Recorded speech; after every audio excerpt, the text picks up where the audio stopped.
हरे कृष्णा। क्या क्वेश्चन? श्रीमद् भागवतम स्कंद 9 अध्याय 10 श्लोक संख्या 6 और 7। 9, 10, 6 और 7। यो लोकवीर समितो धनु समुद्रम सीता स्वयंवर गृहे उपनीता आदाय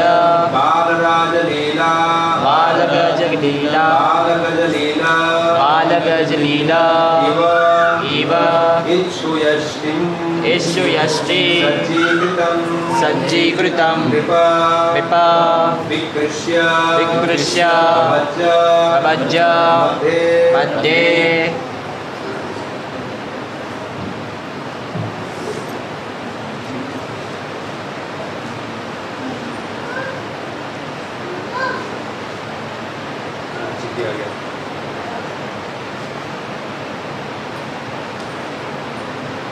मते जित्वा अनुरूप गुण शील वय अंग रूपा सीता अधिप्रधाम श्रियं पुरसी अभिलब्धमाना मार्गे व्रज भृगुपते विनया प्ररूढं दर्पं महिं अकृत त्रि राजा बीजा। इसको बड़ा है इसलिए मैं इसे भक्ति करूंगा, नहीं पढ़ूंगा। इसको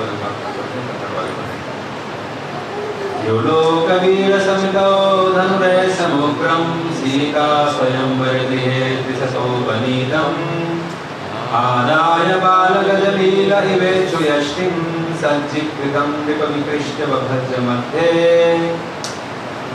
जित्वानुरूपमगुणशीलवयोगरूपा सीताभिधां श्रियमुपस्य विलब्धमाना मार्गे व्रजन् भृगुपते विनया प्ररूढं दर्पं महीमकृत यस्त्रिराजबीजा। अनुवाद। हे राजन, भगवान रामचंद्र जी की लीलाएं हाथी के बच्चे के समान अत्यंत अद्भुत थी। उस सभा भवन में जिसमें सीता देवी को अपने पति का चुनाव करना था, उन्होंने इस संसार के वीरों के बीच भगवान शिव के धनुष को तोड़ दिया।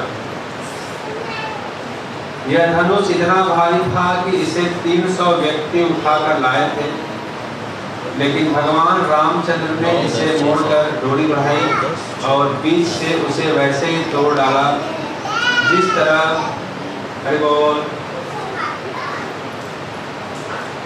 तरह हाथी का बच्चा गन्ने को तोड़ देता है।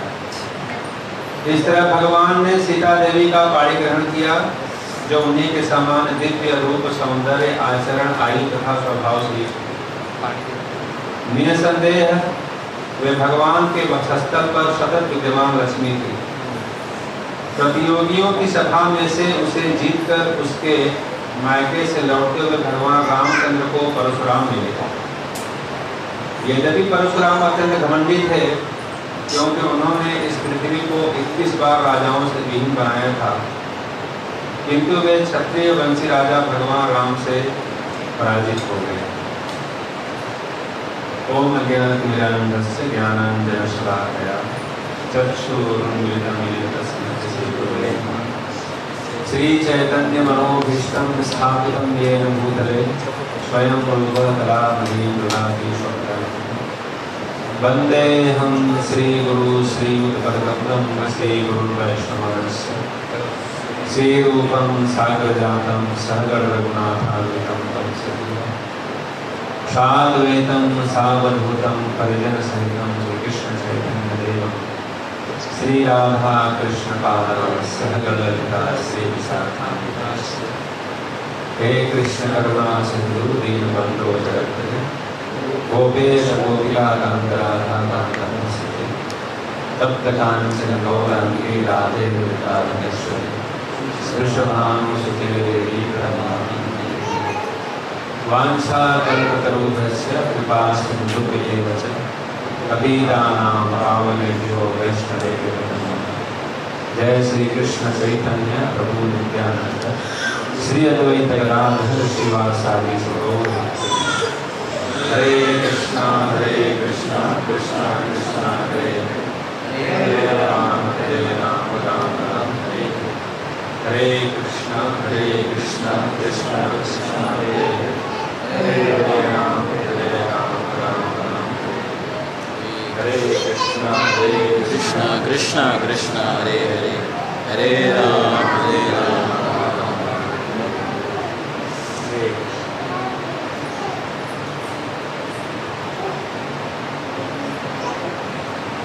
भर्जनम भवबीजानां अर्जनो सुख संपदां तर्जनम यमदूतानां राम रामेति गर्जनम। जो भगवान राम के नाम को सिंह की दहाड़ की भांति गर्जना करते हुए जोर जोर से उच्च स्वर में भगवान के नाम का गुणगान करता है। हरे कृष्णा कृष्णा कृष्णा हरे हरे हरे राम राम राम ऐसे नहीं कहा जा रहा।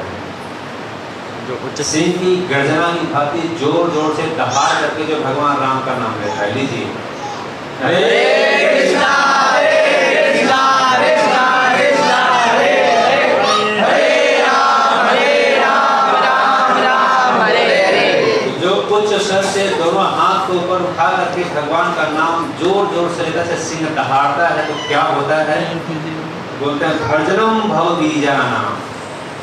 भर्जनम इस संसार का जो भव रोग है, जन्म मृत्यु जरा व्याधि का जो रोग है, वो रोज क्या होता है? रोग क्या होता है?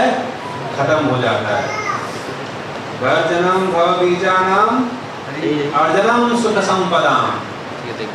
और जो संसार के सुख संपदा शांति चाहते हैं हम, ऐसे सुख संपदा तो अपने पूर्व जन्म के अनुसार जो कर्म फल संचित है उसके अनुसार जो मिल जाती है, लेकिन जो संपत्ति, जो धन, जो ऐश्वर्य भगवान राम की कृपा से मिलता है, वास्तव में उसमें सुख और शांति मिलती है।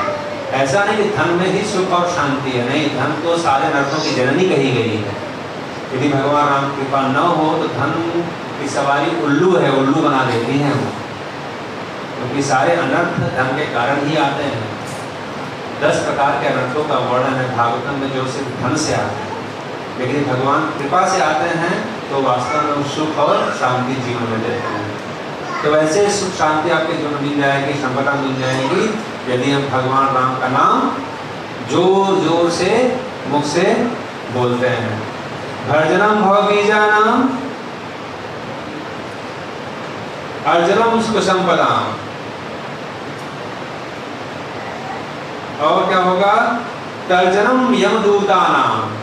और यमदूतों का जो ताड़ना है, जब नरक में ले जाकर को तपाते हैं, खोलते हुए तेल में डाल देंगे, चक्की में जैसे हम आटा पीसते हैं या गन्ने के जूस में जैसे हम गन्ना पेरते हैं, वैसे पेरा जाता है हम लोगों को अपने अपने कर्म के अनुसार। तो जो तरह तरह की ताड़ना है, 24 प्रकार के नरकों का वर्णन सुखदेव गोस्वामी भागवतों के 5वें स्कंद में बताते हैं। और यही सुनकर के परीक्षित महाराज का हृदय विदीर्ण हो गया और उन्होंने प्रश्न पूछा कि क्या कोई ऐसा उपाय है कि कोई व्यक्ति नरक में जाने से बच जाए? तो नरक में जो ताड़ना दी जाती है, उस ताड़ना से व्यक्ति बच जाता है यदि कोई पाप कर्म किया है, लेकिन भगवान का नाम लिया है, जो जिस भाव में नाम उच्चारण कर भगवान की शरणगति को स्वीकार किया है, तो क्या होगा? तो यमदूतों की ताड़ना से बच जाएगा। जैसे कौन बच गया, कौन बताएगा? भागवत में बड़ा सुंदर एग्जाम्पल दिया गया है। जो नरक में जाने वाला था, यमदूत लेने के लिए भी आ गए थे, लेकिन बच गया। कौन बच गया? जो से बोलिए अजामिल। क्या नाम लिया था? नारायण। भगवान नाम लिया और वो बच गया। बोलिए हमारे पीछे, भर्जनम भव बीजानां, अर्जनं भव बीजानां, अर्जनम सुख संपदा, अर्जनं सुख संपदा, अर्जनम यमदूतानां, अर्जनं यमदूतानां, राम रामेति केवलम, राम रामेति केवलम। फिर से भगवान का नाम बोलिए उच्च स्वर में, जैसे सिंह दहाड़ करके चलता है उसी प्रकार भगवान का नाम बोलिए सब बोलिए जोर से। हरे कृष्णा कृष्णा कृष्णा हरे हरे, हरे राम राम हरे हरे। लेके प्रभु श्री राम का नाम अभी हम लोग कथा को प्रारंभ करते हैं। कथा प्रारंभ कहाँ से होगी?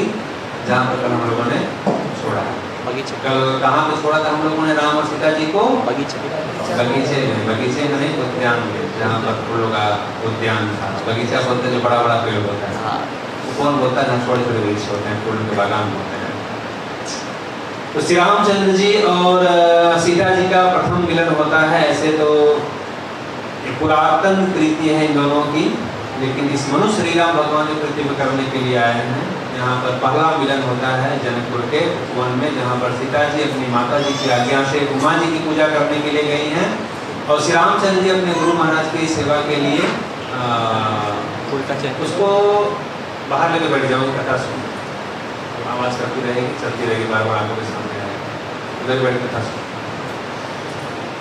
अपने गुरु महाराज की आज्ञा, अपने गुरु महाराज की सेवा के लिए, भगवान की आराधना करने के लिए गुरु महाराज के आदेश से फूल तोड़ने के लिए आए थे। वहीं पर मुलाकात हुई और वहीं पर सीता जी और राम जी का प्रथम मुलाकात होता है। तत्पश्चात भगवान रामचंद्र जी ने संतोष प्राप्त किया और सीता जी ने भी भगवान श्री राम जी को देकर संतोष प्राप्त किया। और सीता जी जाकर के उमा जी से प्रार्थना करती है, उमा जी प्रार्थना को स्वीकार करती है। भगवान के सामने हम खड़े होकर कभी प्रार्थना करते हैं और यदि भगवान का कुछ उच्छिष्ट, भगवान का पुष्प या भगवान की प्रसादी माला कुछ मिलती है तो उसको भगवान के आशीर्वचन के रूप में समझना चाहिए। जैसे कि हम जानते हैं कि भक्तिविनोद ठाकुर ने जगन्नाथ जी से प्रार्थना किया था कि उनको एक सपुत्र मिले जो कि भगवान की भक्ति का प्रचार संपूर्ण विश्व में करे। उस प्रार्थना के फलस्वरूप क्या हुआ? जगन्नाथ कथा के दौरान जगन्नाथ जी का जो रथ था वो आकर कहाँ रुक गया? जहाँ वर्तमान में भक्ति से मधु महाराज का जन्म स्थान है, वहाँ पे रथ रुक गया और रथ आगे नहीं बढ़ रहा था। सारे लोग जोर लगा रहे हैं, खींच रहे हैं, लेकिन रथ आगे नहीं बढ़ रहा है। और जब भक्तिविनोद ठाकुर उस समय विमल प्रसाद नाम था उनका, उनको लेकर आते हैं और जगन्नाथ जी चरणों में रखते हैं तो जगन्नाथ जी का वहाँ से माला गिरता है, प्रसादी माला गिरता है। तो जगन्नाथ जी रुके थे सिर्फ भक्ति ठाकुर महाराज जी को आशीर्वाद देने के लिए। तो इस प्रकार कभी कभी को मनोभाव होते हैं, मनो इच्छा होती है और भगवान के सामने हम प्रार्थना करते उसी समय यदि कुछ पुजारी के द्वारा या कुछ से भगवान को उच्छिष्ट मार्ग कुछ मिलता है तो समझना चाहिए भगवान ने हमारी प्रार्थना मन से स्वीकार कर ली है। तो उमा जी से प्रार्थना किया और उमा जी की प्रार्थना के स्वरूप पार्वती जी ने उनको अपना माला गिर गया, उनके आंचल में माला गिर गया। जैसे ही आंचल में माला गिरा सीता जी के, समझ गई कि उमा जी का आशीर्वाद मिल गया। मन के अंदर बड़ी प्रफुल्लित हुई, वो खुशी हुई और उसी खुशी के माहौल में वो चली गई अपने घर गई। श्री रामचंद्र जी माला में फूल लेकर के अपने गुरु महाराज के पास गए। तत्पश्चात सुबह हो गया और उसी दिन स्वयंवर का आयोजन किया गया था।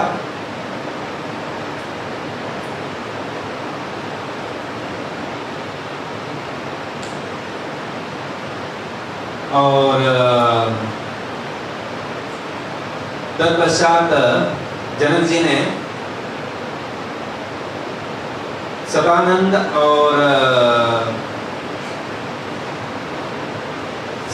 और अनेक लोगों को बुलाया जो उनके मिनिस्टर थे। उन लोगों को बुला करके बोले कि जा करके कौशिक नंदन, कौशिक नाम है विश्वामित्र जी के पिताजी का, उनको लेकर के आइए। सतानंद तब जनक बुलाए, कौशिक मुनि वह तुरंत पठाए। जनक विनय तिन आई सुनाई, हर से बोली लिए दोई भाई।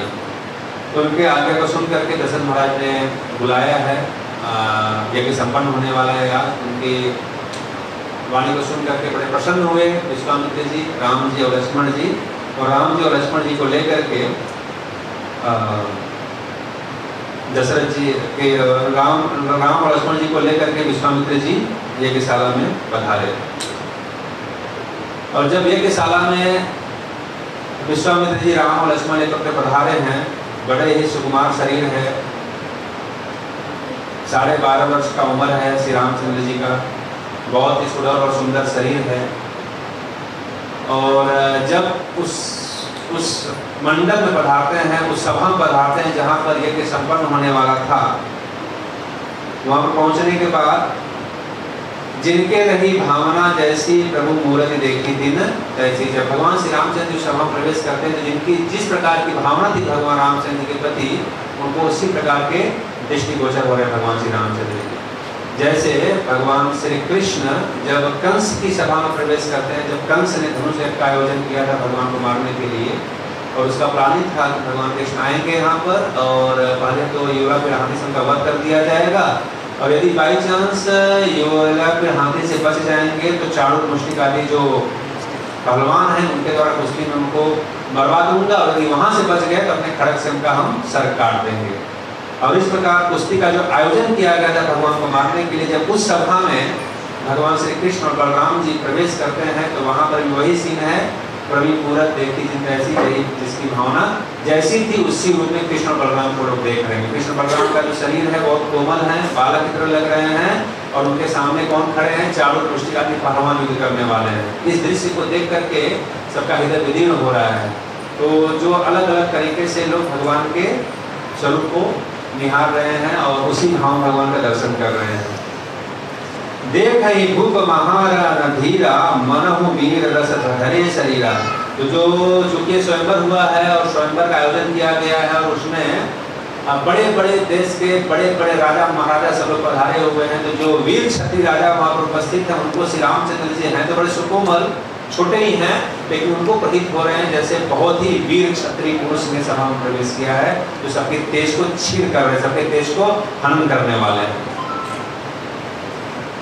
डरे कुटिल नृप प्रभु निहारे वनहु भयानक मूरति भारी। और जो कुटिल प्रकार के, जो कुटिल प्रवृत्ति के राजा लोग थे, छल प्रवृत्ति के राजा लोग थे, जो आसुर प्रवृत्ति वाले थे, उनके सामने उनको वो अत्यंत भयानक प्रतीत हो रहे थे। गणेश की मूर्ति उपस्थित से बहुत भयानक प्रतीत हो रहे थे भगवान श्री रामचंद्र जी, जो इस प्रकार के भाव रखते थे। रहे असुर छल छेनिय वेशा तीन प्रभु प्रकट काल सम देखा पूर्वासिन देखे दो भाई नर भूषण लोचन सुखदाई। और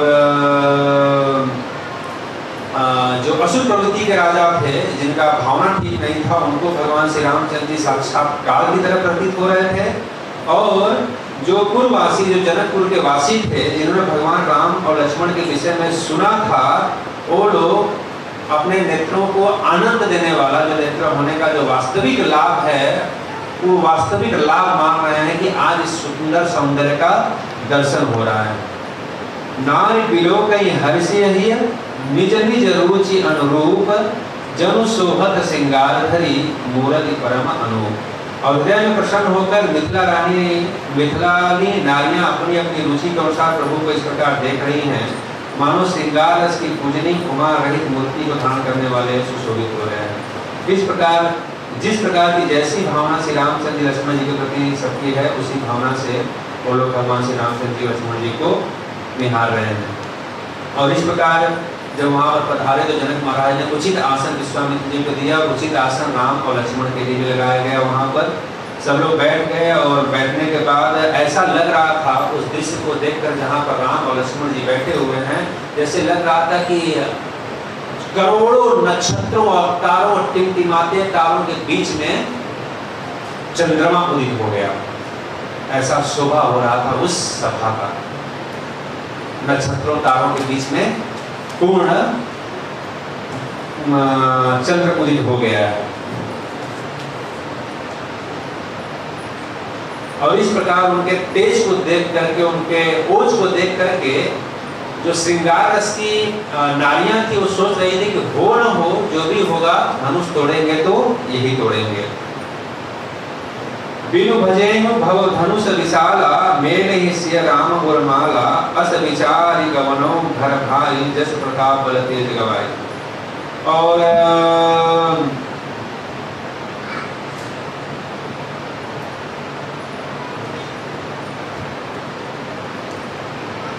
और और जो कुछ, क्योंकि वहाँ पर जो राजा महाराजा लोग आए हैं उसमें अलग अलग स्वभाव के राजा लोग हैं। तो जो राजा भी भगवान राम की अतुलनीय स्वभाव को देख करके मोहित हो रहे हैं, ऐसे राजा ऐसे विचार कर रहे हैं कि देखो ऐसे तो आयोजन किया गया है यहाँ पर धनुष यज्ञ का, लेकिन हमको भी पूरा विश्वास है कि सीता जी को यदि वर्ण करना होगा तो ये इन्हीं पुरुष को वर्ण करेंगी। कुछ भी हो जाए, धनुष टूटे नहीं टूटे, लेकिन वो किसी को सुनने वाली नहीं जब तक सभा में रहेंगे। तो इज्जत इसी में है कि हम लोग उनके पहले ही चले जाते हैं, ये सब फोरम है, बस निभाया जाएगा। लेकिन सीता जी विवाह करेंगी तो इन्हीं से करेंगी, इनके आगे किसी को चुनेंगी नहीं। तो अच्छा इज्जत तक पहले निकल जाते हैं सभा से, क्या बैठ करके होगा। कुछ राजा लोग ऐसे भी बात कर रहे हैं वहाँ पर। और जब ऐसी बातें कर रहे थे तो उनके बगल वाले जो राजा बैठे थे, ईर्ष्यालु प्रवृत्ति के राजा लोग बैठे थे, तो सुन लिया कि लोग क्या बात कर रहे हैं। तो वो लोग कह रहे हैं, बियसे अपर भूप मुनिबानी से अविवेक अंध अभिमानी, तोरे हूँ धनुष ब्याह अवगाहा, बिन तोरे को कुआरे ब्याह। वे बोले धनुष के तोड़ने परिधि विवाह अवगाह है, अर्थात विवाह रूप महासागर ठहाने में कठिन है, तो बिना धनुष तोड़े राजकुमारी का विवाह कौन कर सकेगा। ऐसा नहीं भाई कि ऐसे ही सीता जी संपर्क कर देंगी, हम लोग बुलाए गए, हम लोग क्या ऐसे ही चले जाएंगे। ये समुद्र में कूदना पड़ेगा और अपना था लगाना पड़ेगा, धनुष टूटेगा तभी विवाह होगा, ऐसे विवाह नहीं होने वाला है। हम लोग ऐसे थोड़ी चले जाएंगे। कुछ लोग ऐसे ही बातें कर रहे हैं वहां पर बैठ करके। एक बार कालों बिन को सित समार जिनम तब सो, यही मुनि अवर महीप मुस्कान धर्मशील हरि भगत सयाने। एक बार काल भी क्यों न हो, सीता जी के लिए हम उससे भी युद्ध में जीत लेंगे।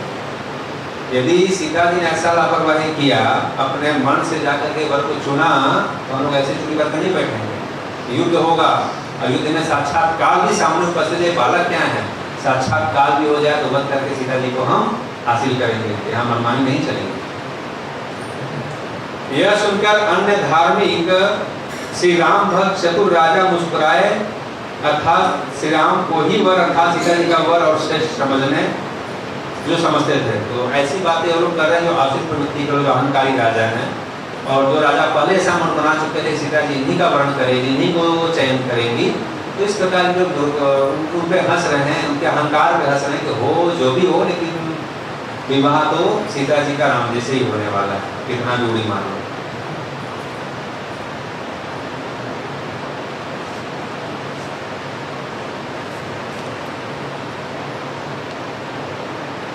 और व्यंग मार रहे हैं कि निरर्थक इतना व्यंग मत मारो, और ऐसा नहीं है कि मन से लड्डू खाने से मुंह मीठा नहीं होगा।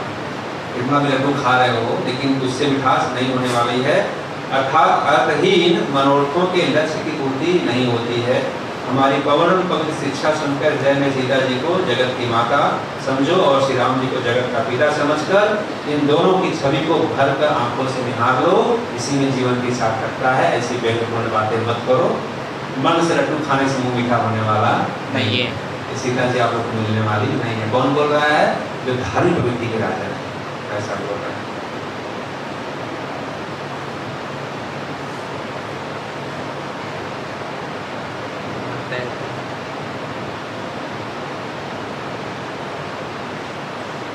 और ऐसी बातें कर रहे हैं। और वहाँ पर जो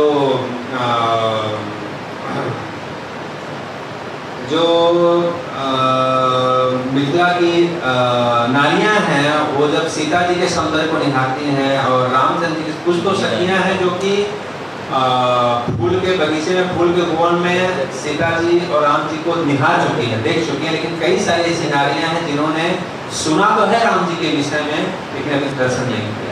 और जब उस सभा में दर्शन करती हैं, दर्शन करने के बाद वो संकोच से भर जाती हैं कि वास्तव में सीता जी के योग्य वर गुण और लक्षण जो मिल रहा है, उसके योग्य वर तो सिर्फ और सिर्फ राम जी है। ये लड़का है जो बैठा है विश्वामित्र जी के बगल में।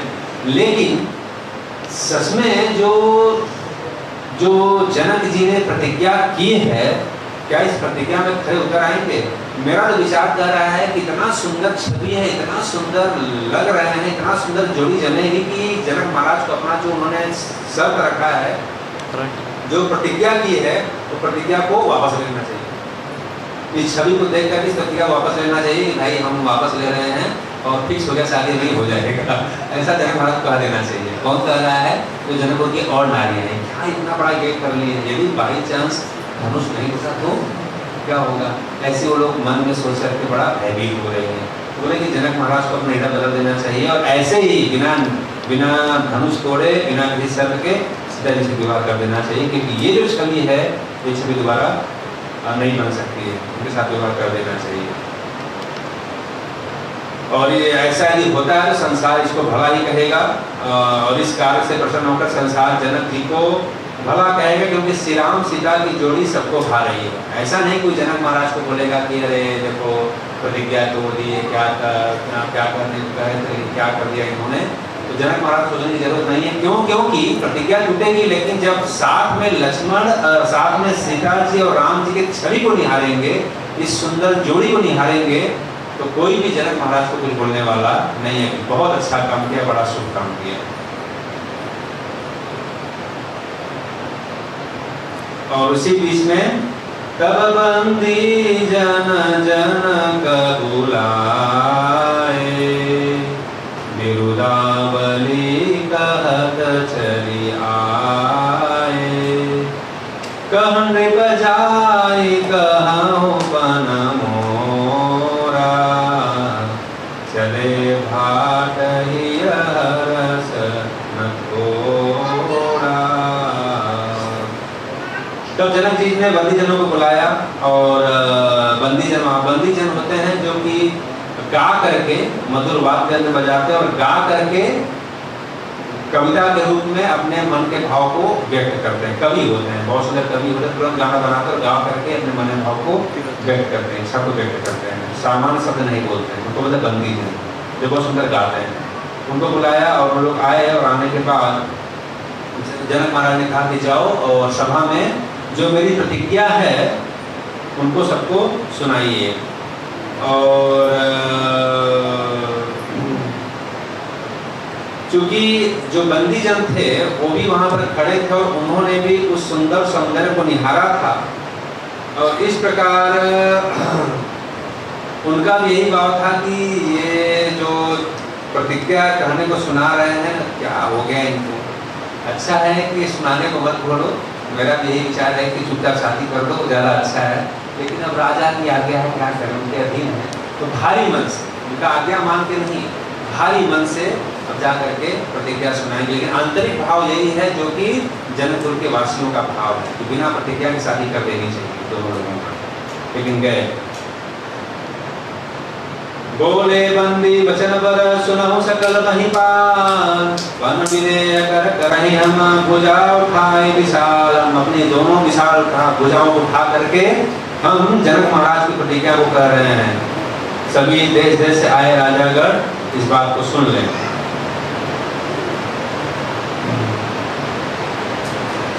कि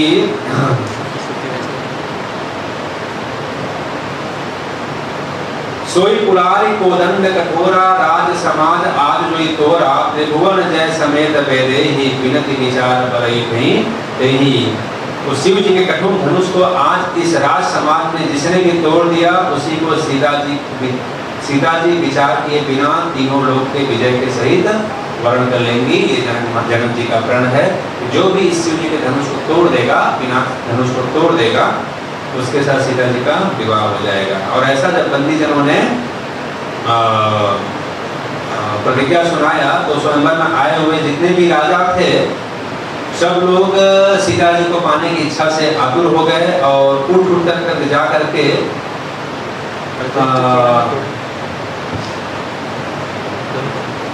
धनुष को तोड़ने का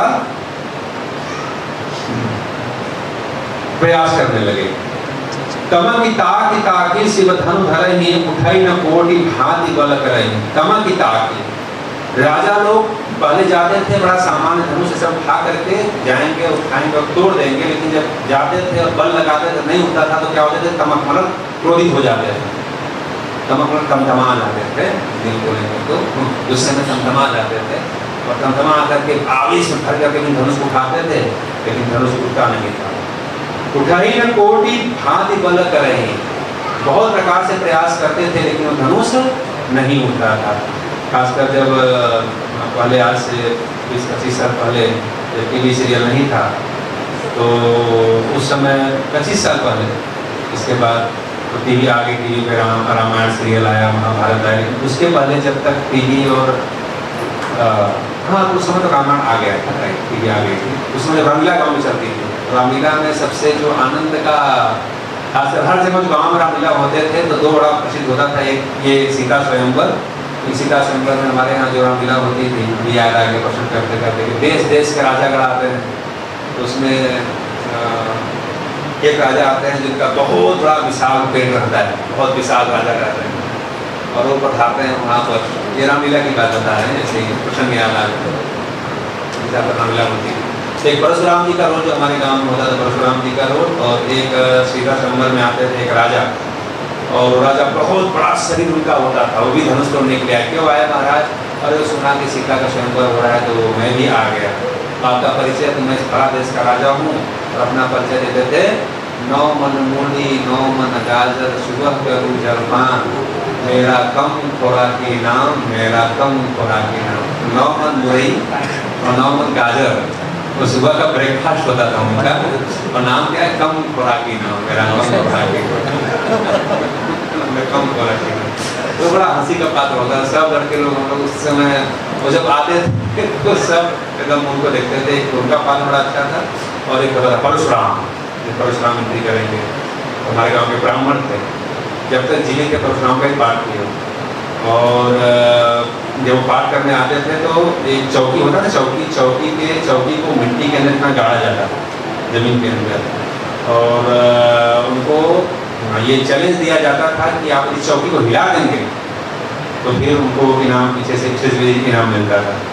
और पूरा मूड में आते थे उस समय, और आते थे और खड़ाऊ बन करके, और लक्ष्मण जी के साथ जब परशुराम जी का संवाद होता है, उस संवाद में इतना घाट खड़ाऊ बन करके चौकी को पीटते थे, पीट के वो चौकी को हिला ही करते थे, और एकदम आवेश में भर जाते थे। उनका रोल देखने के लिए लोग बहुत दूर दूर से आते थे कि आप परशुराम से आएंगे। सिर्फ एक ही पूरे रामलीला में सिर्फ एक ही रोल करते थे, परशुराम जी, और उनका काम था पीट करके, पैर से पीट करके खड़ाऊ बन के चौकी को हिला लेंगे। तो ऐसा किया। तो इस प्रकार बहुत सारे राजा आते थे और तोड़ नहीं पाते थे धनुष को।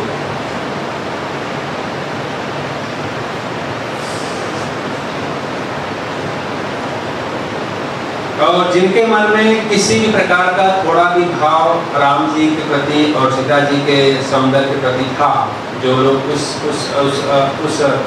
भाव में थे कि वास्तव में सीता जी के लायक सिर्फ रामचंद्र जी ही हैं वर्ण करने योग्य, तो वो लोग वहाँ पर गए ही नहीं, वो गए ही नहीं। उन्हें ज्ञान था कि शिव जी का जो धनुष है उनसे नहीं टूटेगा, और एक तो जाएंगे टूटेगा नहीं, ऊपर से हंसी होगी। और टूट भी गया, एक दूसरा भाव भी टूट भी गया, तो भी यदि वरमाला पहनाने का समय आएगा और सीता जी राम जी को पहनाएंगे तो ऐसे भी बेइज्जती है, और तोड़ने जाएंगे नहीं टूटेगा, ऐसे भी बेइज्जती है। इससे अच्छा हंसी को कराने को जा करके तमाशा देखो। कुछ आ जाते तो जाते ही नहीं थे, बैठ के रह गए, कुछ लोग जा करके आजमाए।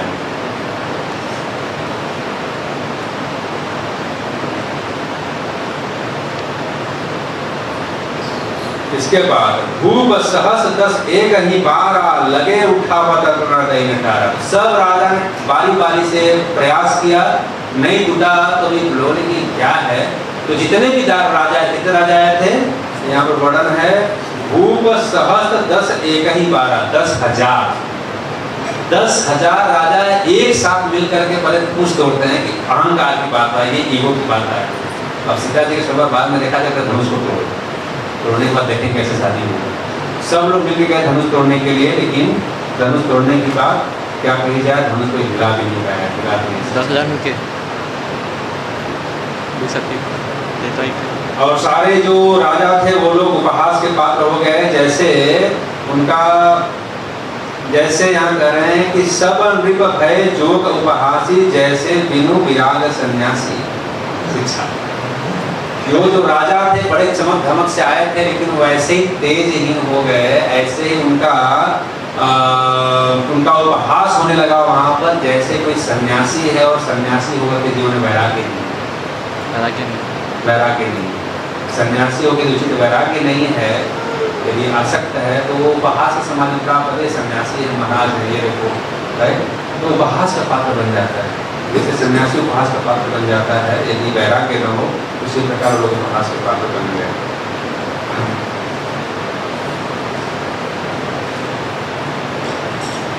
हृदय से हार कर सभी राजा श्रीहत हो गए अर्थात शोभा से रहित हो गए, अथवा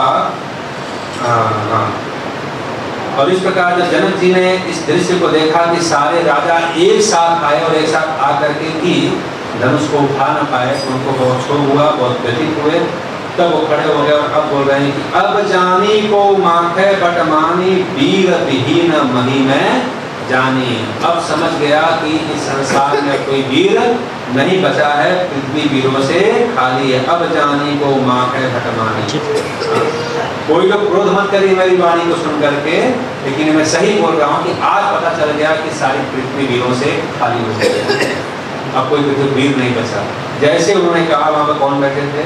लक्ष्मण जी बैठे थे, और लक्ष्मण जी तुरंत खड़े हो गए, आंख लाल लाल करके बोले, जनक महाराज ऐसी बात नहीं, आपने बड़ा ही अपशब्द कहा है, क्योंकि जब तक किसी भी सभा में एक भी रघुवंशी बैठा है, एक भी रघुवंशी बालक बैठा है, एक भी रघुवंशी राजा बैठा है, तो ये बात शोभा नहीं देती है कि पृथ्वी वीरों से खाली हो गई है। ये तो इसलिए बैठा हूं अभी तक क्योंकि आदेश नहीं मिला है। अभी तक इसलिए बैठा हूँ कि बड़े भैया अगर बैठे हैं, गुरु जी पीछे बैठे, आदेश नहीं मिला है, नहीं तो ये जब लोग 10,000 गए तो उसमें भाव आ गया था। लेकिन आदेश नहीं मिला है। और रघुवंशी राजा यहाँ पर बैठा है, रघुवंश वंश का कोई बालक यहाँ बैठा है, राजा बैठा है, बालक बैठा है, राजा नहीं बालक बैठा है, तब तक ऐसी शोभा। रघुवंशी मन जहाँ को होई ते ही समाज असक कहल में कोई, जहाँ पर कोई रघुवंशी बैठा है वहां पर कोई ऐसी बात कर नहीं सकता। कहो जनक अजस्य अनुचित बानी विद्यमान रघुकुल मणि जानी। ऐसा अशोभनीय बात मत करें, क्योंकि रघुकुल की जो शिरोमणि है, रघुकुल की जो मणि है, श्री रामचंद्र जी यहाँ पर बैठे हैं।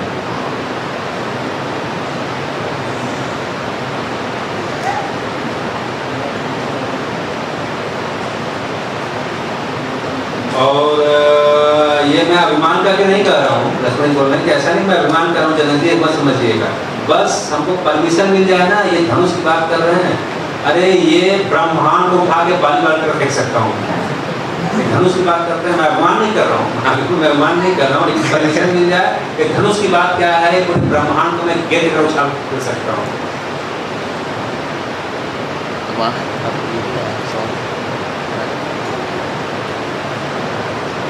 ये पुराना पिनाक धनुष क्या है?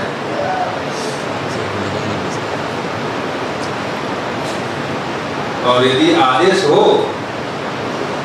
तो मैं कौतुक करूं, दिखाऊं आपको। और मेरे लिए धनुष ऐसे जैसे कमल का जो डंडा होता है, सामने कमल है ना, डंडा कोई भी लड़का पीछे तोड़ सकता है, मैं ऐसे जाकर के तोड़ सकता हूँ। जब उनके आवेश को देखे तब राम जी थोड़ा समझाए कि भाई आगे से गड़बड़ न कर रहे उधर पहुँचने जाए, उनको बैठा है और बैठा करके इसके बाद विश्वामित्र जी की तरफ भगवान श्री रामचंद्र ने देखा और लक्ष्मण जी को बैठाने के बाद सैनी रघुपति लखन निवारे प्रेम सफेद निकट बैठा है। रघुपति श्री रघुनाथ ने आंख के संकेत से लक्ष्मण जी के क्रोध को, आवेश को रोका और प्रेम के साथ अपने निकट बैठा लिया कि कोरोना का काम नहीं है, आप आराम करो, लीला बिगड़ जाएगी। तो बैठा लिए प्रेम से। और इसके बाद तब विश्वामित्र समय शुभ जानी बोले अति महो मने हमन। विश्वामित्र समय शुभ जानी बोले अति स्नेह मैं बानी। उठहु राम भंजहु भव चापा मेटहु तात जरक परितापा। उसी समय दान करके, शुभ समय जान करके विश्वामित्र जी राम की तरफ इशारा किया और बोले कि जाइए और जा करके धनुष पे चाप लगाइए और जनक महाराज का जो शोक है उसको दूर करिए। उनकी आज्ञा को मान करके रामचंद्र जी आगे बढ़े और आगे बढ़ने के बाद फिर सीता जी बहुत ही सतर्क हो गई। सतर्क हो गई मतलब बहुत ही चिंता में डूबी कि अब क्या होगा।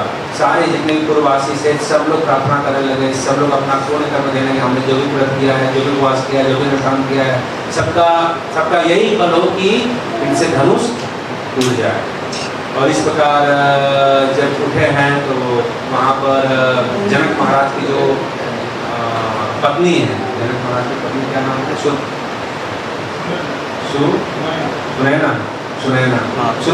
सुनैना। तो वाल्मीकि जी कहते हैं, यहाँ पर वाल्मीकि जी वहाँ पर कह रहे हैं कि जैसे ही सुनैना ने देखा तो वो भी उस समय बहुत ही सकुचा गई और उनको यही लगा कि क्यों नहीं जनक महाराज अभी भी अवसर है और बोल दें कि नहीं अभी हो गया, अब धनुष नहीं टूटेगा, ऐसे ही शादी कर देता हूँ। अभी बोले तो अच्छा था क्योंकि इतने बड़े बड़े राजा महाराजा धनुष हिला नहीं पाए, तो सुकुमार सच में धनुष तोड़ देंगे, अब नहीं टूटेंगे तो अभी हमारी जो बेटी है ऐसे ही कुंवारी रह जाएगी। इस प्रकार ऐसा सोच के बड़ी भयभीत हो गई और मन में मन बोल रही कि जनक महाराज को ऐसा बोल देना चाहिए कि अब अपनी प्रतिज्ञा में वापस लेता हूँ, ऐसा सोच रही है, विकल है सोच करके। क्योंकि जिस शिवधनु को रावण और बाणासुर बिना टच के चले गए, इतने सारा राजा मिलकर के तोड़ नहीं पाए, क्या सच में ये कुमार इस धनुष को तोड़ देंगे? ऐसा सोच के उनका मन व्यथित हो रहा था। भगवान श्री रामचंद्र जी गए वहाँ पर और जाने के बाद धनुष को उठाया। वहाँ पर कह रहे हैं कि भगवान ने धनुष को उठाया,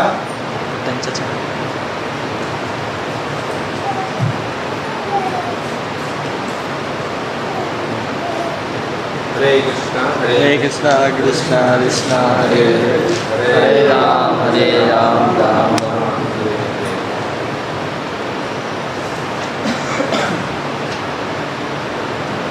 लेट चढ़ावत खैचत गाढ़े, धनुष को लिया, दौड़ चढ़ाया, खींचा और तोड़ दिया। चार काम एक साथ हुआ, उठाया, चापा, लेट चढ़ावत, उसका वो जो डोरी रहता डोरी चढ़ाया, खींचत, गाड़े। इतना फास्ट किया भगवान ने, चार काम को उठाया, डोरी चढ़ाया, खींचा और तोड़ दिया, कोई देख नहीं था। जिस धनुष उठाने के लिए लोग मेहनत करते हैं, क्रोध करते हैं, नहीं उठता है तो विक्षिप्त होते हैं, सारे लोग मिल के उठाने के लिए जाते हैं, लेकिन भगवान राम के लिए क्या हुआ, इतना फुर्ती से भगवान ने तोड़ा, तुलसीदास जी कह रहे कोई देख ही नहीं पाया धनुष का टूट गया। जब आवाज हुआ जोर का तब जाकर लोगों टूट गया, टूट गया धनुष टूट गया। इतना फुर्ती से भगवान श्री राम ने धनुष को तोड़ दिया। भगवान राम धनुष को तोड़ दिया। तोड़ने के बाद कथा आगे बढ़ाते हैं क्योंकि बयान में जाएंगे तो बहुत समय हो जाएगा, क्योंकि कथा बड़ी है और मैं सोच रहा था कि देखते हैं आज कथा आगे बढ़ती है, क्योंकि सब प्रसंग एकदम भगा के भी लेकर नहीं जा सकते, पूरा चला जाएगा और उसका स्वागत भी करना चाहिए ऐसा बताओ। तो इस प्रकार भगवान श्री रामचंद्र ने धनुष को तोड़ दिया और चारों तरफ खुशी का माहौल हो गया। जो उग्र प्रवृत्ति के राजा थे वो लोग बड़े व्यथित हुए, लेकिन जो सौम्य प्रवृत्ति के राजा थे, सरल स्वभाव के राजा थे, बड़े खुशी हुए और उनको चाहिए थे कि ऐसा हो तो उनके लिए आनंद का विषय बन गया। लेकिन जो दुष्ट प्रवृत्ति के राजा थे, जो ईर्ष्यालु प्रवृत्ति के राजा थे, वो बड़े दुखी हुए। और इसके बाद सीता जी का भी मनोरथ पूर्ण हुआ। सीता जी अपने हाथ में वरमाला लेकर आती हैं और आकर के राम जी के पास वहाँ पर सीता स्वयंवर होता है और डाल देती है, वरमाला डाल देती है। इसके बाद जनक महाराज कहते हैं कि राम जी को प्रणाम करो, लेकिन राम जी को प्रणाम करने में संकोच कर रही हैं। क्यों संकोच कर रही हैं? तो सीता जी थोड़ा भयभीत हो गई हैं, क्योंकि ये कथा उन्होंने सुन लिया था फुलवारी में। क्या सुन लिया था? फुलवारी में सुन लिया था कि अभी अभी जब आ रहे थे रास्ते में तो एक पत्थर को उन्होंने टच किया अपने पैर से, तो वो स्त्री बन गई। जिनके पैर में कुछ विशिष्ट गुण है वो छूने से ये हो जाता है। तो सीता जी अभी स्वयंवर बैठती है, तो स्वयंवर होता है तो बहुत सारे श्रृंगार किए जाते हैं। तो श्रृंगार करते समय सीता जी के हाथ में अंगूठी और अंगूठी में मणि लगा हुआ है, मणि लगा हुआ है। और सीता जी संकोच कर रही कि मैं प्रणाम करने जाऊँ, कहीं वो जो मणि हो उनके पैर में टच कर गया, दूसरी स्त्री खड़ी हो गई तो क्या होगा। इसलिए बड़ा संकोच कर रही है, डर रही है कि कहीं मेरा अंगूठी टच कर गया, उस मणि का दूसरी स्त्री निकल गई, फिर गड़बड़ हो जाएगा। जैसे सीता जी प्रणाम नहीं कर रही, लेकिन जब जनक महाराज ने उनको कहा, बार बार किया, तो बहुत ही सावधानी पूर्वक अपना हाथ टच किया अंगूठी को बचा करके कि अंगूठी में टच हो जाए, नहीं तो ये स्त्री बन जाएगी। इतना सब जाके प्रणाम किया। प्रणाम करने के बाद सीता जी गई और उसी समय सभा के अंदर भृगुनंदन परशुराम जी का आगमन होता है। भृगुनंदन देखत भृगुपति वेग अपारा, करे सकल भय विकल हुआरा, ऋतु समेत कहीं कहीं निज मनामा, लगे कर्ण सब दीन प्रणामा। जब भृगुनंदन परशुराम जी उस सभा में आते हैं, उनके भयंकर वेश को देख करके सारे राजा भय से व्याकुल हो उठते हैं और सभी राजा अपने पिताओं के समेत अपना अपना नाम लेकर परशुराम जी को दंडवत प्रणाम करने लगे। मैं अमुक राजा का पुत्र हूँ, मैं अमुक राजा का पुत्र हूँ। सब लोग खड़े हो गए और सब लोग डर के मारे भृगुनंदन परशुराम जी को प्रणाम कर रहे हैं, अपने अपने पूर्वज का नाम ले लेकर के प्रणाम कर रहे हैं। और इस प्रकार जनक जी आए और जनक जी ने आकर के परशुराम जी को प्रणाम किया और सीता जी को साथ में लेकर आए और सीता जी को साथ में लेकर उन्होंने देखा कि सुहागन का श्रृंगार किया गया, उन्होंने सौभाग्यवती बनाने का आशीर्वाद दिया।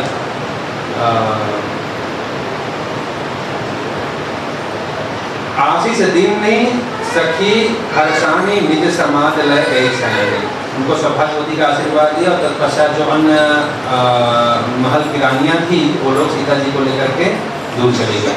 जब सीता जी को लेकर जाते जनक महाराज खड़े हैं और भृगुनंदन परशुराम जी खड़े हैं और जब खड़े हैं तो उन्होंने देखा कि इतना भीड़ भाड़ क्यों है, इतना चहल कदमी क्यों दिख रही है, ऐसा लग रहा है कि बहुत बड़ा उत्सव हुआ है और इतने सारे राजा यहाँ पर क्यों आए हैं, ऐसा उन्होंने पूछा। और बात करते हुए अब जनक महाराज का चेहरे का भाव उड़ गया। क्या बताएंगे, ऐसे पूछते हुए निगाह डाले कि हर जगह इतनी भीड़ भाड़ क्यों लगी है, इतना चहल कदमी क्यों है, और ऐसे ही निगाह डालते डालते उनका जो निगाह है पड़ गया टूटे हुए धनुष को, जो धनुष वहाँ पर टूटा हुआ है, तो धनुष को देख लिया उन्होंने और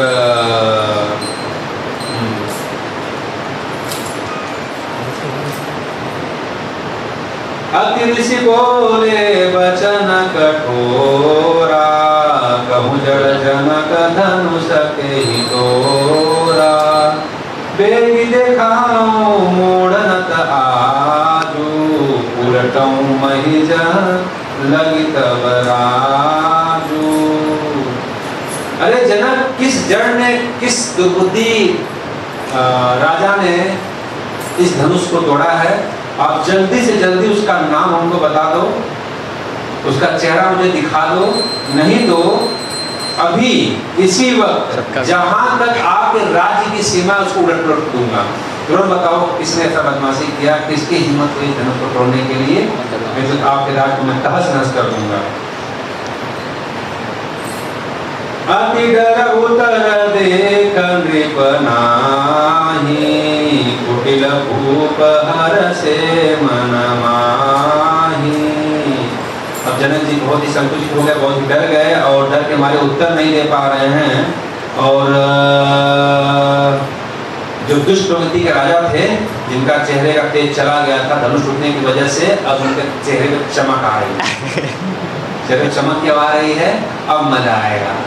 मजा क्या है, भृगुनंदन को पता चलेगा धनुष किसने तोड़ा और भृगुनंदन हरि बोल कर देंगे। अभी उनका हंसने का समय आ रहा है, धीरे धीरे उनका चेहरा खिलना शुरू हो रहा है, जो चेहरा सूख गया था अभी उनके चेहरे में थोड़ा लाइट आ रही है, तो भृगुनंदन किसी को छोड़ेंगे नहीं।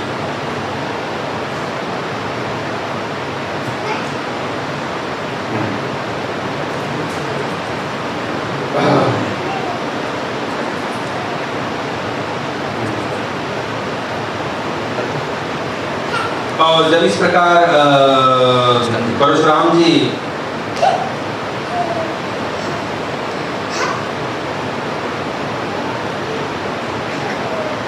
वहाँ सुनैना को ऐसा कहा गया, सुनैना ने जब इस प्रकार का परशुराम जी का आवेग देखा तो उनको बड़ा क्रोध हुआ कि कैसे विधाता ने भी संयोग बनाया, मेरी बेटी का शादी हुआ, अभी क्या विपत्ति आ गई, सब बड़े संकोच में आ रही है और सीता जी को लेकर वहाँ से सरक गई। अब क्या होगा यहाँ पर पता नहीं, क्योंकि परशुराम जी स्वभाव से बड़े क्रोधी होते हैं।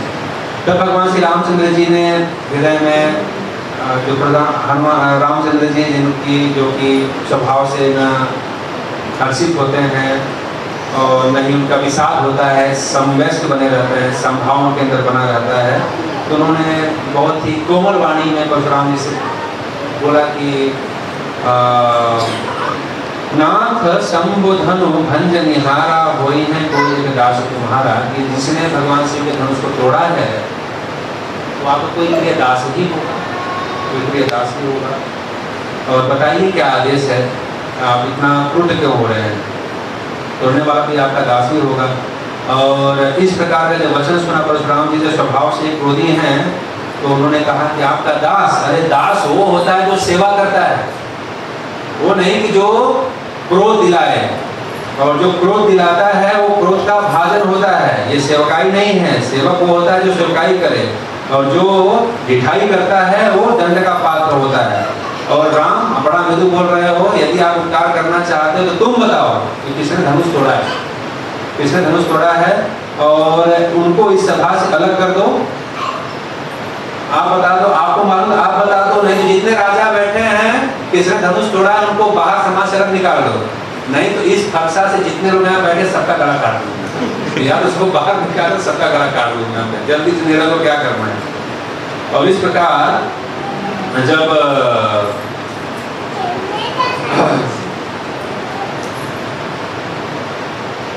बोले हो कि सबका गला काट दूंगा, सारे राजा मारे जाएंगे यदि उसको अलग नहीं किया तो ऐसा वचन सुन करके अब लक्ष्मण जी से रहा नहीं गया। लक्ष्मण जी सुनि मुनि वचन लखन मुस्काने, बोले परशुधरहि अपमाने। अपमान करते हुए, जैसे परशुराम जी अपमान कर रहे हैं उसी प्रकार अपमान की भाषा में लक्ष्मण जी ने कहा, क्या ऐसे कितने धनुष हमने बालक जब हम थे खेलने खेलने में कितने धनुष तोड़ दिए, अब कितने धनुष तोड़े तो उस वक्त आप नहीं थे तब तो आपने क्रोध नहीं किया, हमने कितना धनुष तोड़ दिया, अब ये धनुष टूट गया तो इतना क्या लाल पीला हो रहे हैं क्या है, लाल पीला हो रहे हैं, क्या हो गया आपको, बहुत धनुष हमने तोड़ा है। अब परशुराम जी इतना सुन करके, अरे मूर्ख बालक, तुमको समझ में नहीं आ रहा है कि ये जो बालक अवस्था में धनुष खोलते थे वो धनुष नहीं है, ये शिव जी का धनुष है, जिसे त्रिपुरारी असुर का वध किया गया है, प्राचीन धनुष है। इससे बड़े बड़े युद्ध लड़े गए हैं और त्रिपुरारी का वध करने के लिए धनुष विष्णु ने दिया था, ये धनुष मना तुमको पता है। ओह, आप ही कह रहे हैं ना, फिर पकड़ लिया लक्ष्मण जी ने, आप कह रहे हैं ना कि पुराना धनुष था, अब पुराना धनुष था रखे रखे तो पुराना हो ही गया था। अब प्रभु का गलती नहीं है, वो नहीं बोले कौन तोड़ा, बोले कि एक्चुअली बस छुआ और छूना छूट गया, तो पुराना होने में थोड़ी मेहनत करना पड़ा। आपको पुराना था, त्रिपुरारी का वध करने के लिए बना था, छुए और टूट गया, तोड़ने वाले क्या दोष है, छूने से टूट गया तो क्या करेंगे, सब पुराना चीज होता तो ऐसे हो जाता है, छूने से टूट गया तो क्या करेंगे, उनका दोष नहीं है। तो इतना सुन करके लक्ष्मण कदा हंसी हमारे जना, सुनहु देव सब धनुष समाना।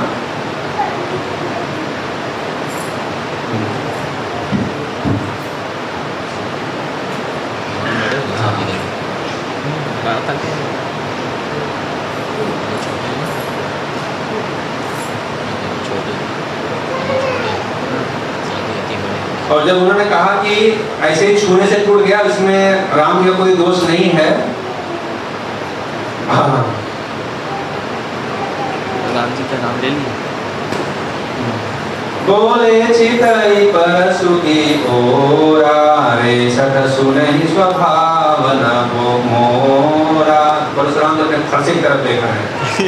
अभी तुम बालक हो ना, बालक हो, हमारे स्वभाव को जानते नहीं कि मेरा स्वभाव कितना क्रूर है, हमारे स्वभाव से तुम परिचित नहीं हो। और क्या तुमको मैं बालक समझ करके मात्र में कथानक बोलना पढ़ने जाऊँ, बहुत लंबा वृत्तांत है, तो वहाँ बोल रहे हैं कि बालक समझ के मैं तुमको छोड़ रहा हूँ, तुमको हमारा स्वभाव पता नहीं है कि मैं 21 बार क्षत्रियों से विहीन स्थिति को कर चुका हूँ और अपने बहुत सारे गुणों को गिनाते मैं कितना क्रोधी हूँ, ये हूँ वो हूँ, ऐसा कर करके। और यदि तुम बालक ऐसे मैं तुमको छोड़ा तो अभी तक मेरे फरसे ने आपके रक्त का स्वाद नहीं चखा है। जब ऐसा बोलते हैं तब लक्ष्मण जी को और आवेश आ जाता है, बोलते हैं कि मैं भी देख रहा हूँ कि आप भृगुवंशी हैं और आपके भुजा पर जनेऊ है और आप ब्राह्मण के वेश में हैं, इसलिए मैं भी शांत बैठा हूँ। नहीं, अभी तक तो मैं दिखा दे रहा कि आपका जो ब्राह्मण है, हम लोग को ये बताया गया है कि ब्राह्मण है, वैष्णव है, जनेऊधारी है, उन लोग का वध नहीं करना चाहिए, नहीं तो मेरा भी अब तक रक्त हो जाता है। अब इतना सुनकर के और उनका क्रोध बढ़ता है और तत्पश्चात फिर बहुत लंबा प्रसंग है, पढ़ने जाने बहुत समय हो जाएगा, 15 हमारे पास समय और है। और इसके बाद भगवान श्री रामचंद्र जी बीच में बोलते हैं कि बालक है, अभी दूध मुहा बालक है, अभी बच्चा है, अभी आपके क्षत्रिय आपके स्वभाव को पूरा नहीं जानते हैं, आप गुरु को पूरा नहीं जानते हैं, क्योंकि आप भले ही ब्राह्मण है लेकिन वेश क्षत्रिय है। अब क्षत्रिय वेश देकर के क्षत्रिय आवेश आ गया, लेकिन दूध मुहा बालक है, मतलब दूध मुहा बालक नहीं है, विष मुहा बालक है। ये विष मुहा बालक है और ये देखने में छोटा है लेकिन ये बहुत छोटा है। कैसा आग उगल रहा है, कैसा जहर उगल रहा है, तुम अच्छे बात बोल रहे हो, तुम्हारा जो बाड़ी है थोड़ा मृदु आवाज निकल रहा है, लेकिन इसका बाड़ी सुनो इतना कठोर बोल रहा है। तो लक्ष्मण जी बोलते हैं, वो उन्हें बड़ा कठोर बोल रहा है, बोले हाँ आपके बाड़ी में शक्कर मिला हुआ है। आप बड़ा मीठा बोल रहे हैं ना, तो मीठा बोल करके मैं बैठूं क्या सुन करके शांत हो जाओ। तो बोलते हैं कि तुम भी कम नहीं है, ये बोलते हैं कि आप भी कम नहीं हो, आप मीठा बोलते हो और पीछे छुरी चला रहा है, तुम शांत कर रहे हो और ऊपर से बोलने का मौका दे रहे हो, तो उसको बताओ ना कि मार दूंगा, काट दूंगा। तो लक्ष्मण जी बोलता है काट देंगे तो बैठूंगा क्या, मैं भी दिखाऊंगा, मैं भी दबा हुआ हूँ क्योंकि भैया है बीच में। इस तरह बहुत सारे वार्तालाप होते हैं। इसके बाद लक्ष्मण जी राम जी बोलते हैं कि आप यहाँ मत रहे हो, आप पीछे जाओ, क्योंकि जितना सहन करने का प्रयास कर रहे हैं वो कम हो रहे हैं, नहीं कम हो रहे हैं, दोनों लोग कम नहीं हो रहे हैं। और इसके बाद राम जी बोलते हैं कि आप यहाँ से हट जाओ और रामचंद्र जी के आगे का पालन करते हुए लक्ष्मण जी विश्राम जी के पास चले जाते हैं। विश्राम जी के पास चले जाते हैं और यहाँ पर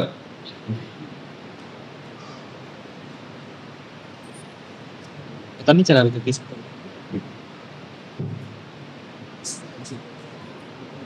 विश्वामित्र जी सुनिए, यह वाला अर्थात लक्ष्मण मंद बुद्धि वाला टेढ़ी कंठी वाला मृत्यु के वश तथा अपने कुल का नाशक है, यह वंश रूप चंद्र का कलंक है, यह अत्यंत निरंकुश अर्थात अनुशासन से रहित और निर्भीक है, यह क्षण भर में काल का ग्रास हो जाएगा। मैं पुकार अर्थात जोर से कोशिश कर में सुना कर कह रहा हूँ, फिर मेरा कोई दोष मत देना।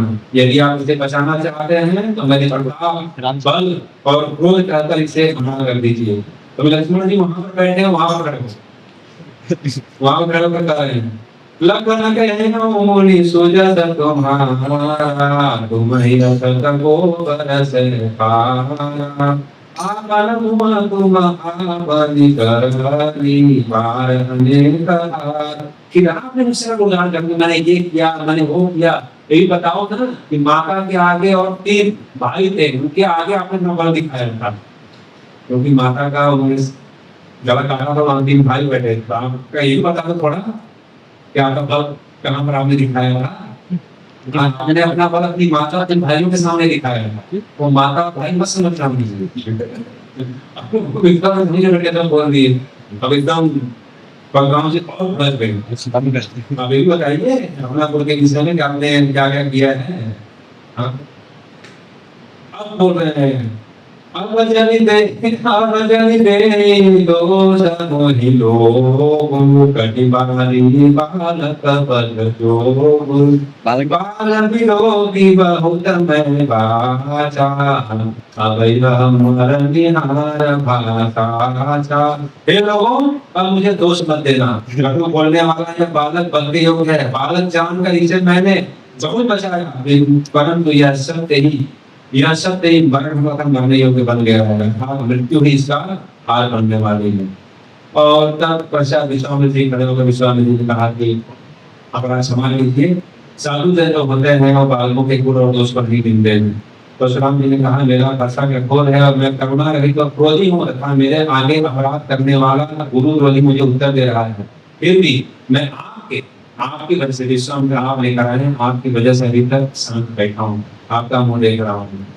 नहीं तो इस गुरु द्रोही दंड देकर गुरुदेव शरीर से उल्टे हो जाता है। और इस प्रकार कौन तोड़ा है? संस्कृत तब तक काफी सारे चर्चा है। हम जो भगवान श्री रामचंद्र जी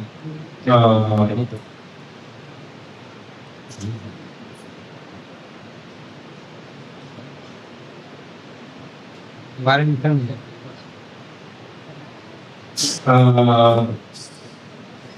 राम जी को बोलते हैं कि राम जी को बोलते हैं, राम जी की बोलते हैं कि तुम दोनों द्रोही हो, एक मीठा बोल रहा है एक तीखा बोल रहा है, दोनों हमारा सम्मान करने में लगे हुए हो।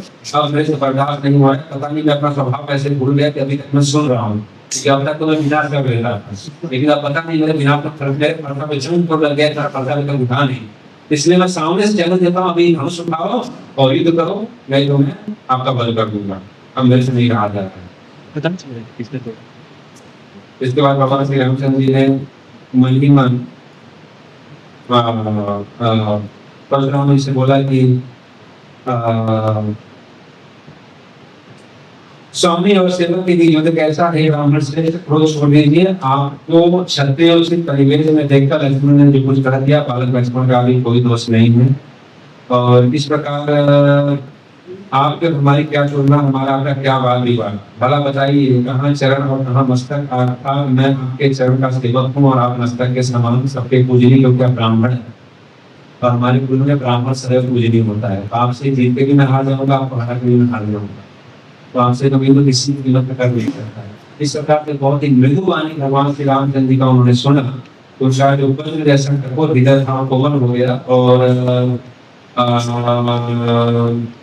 हाँ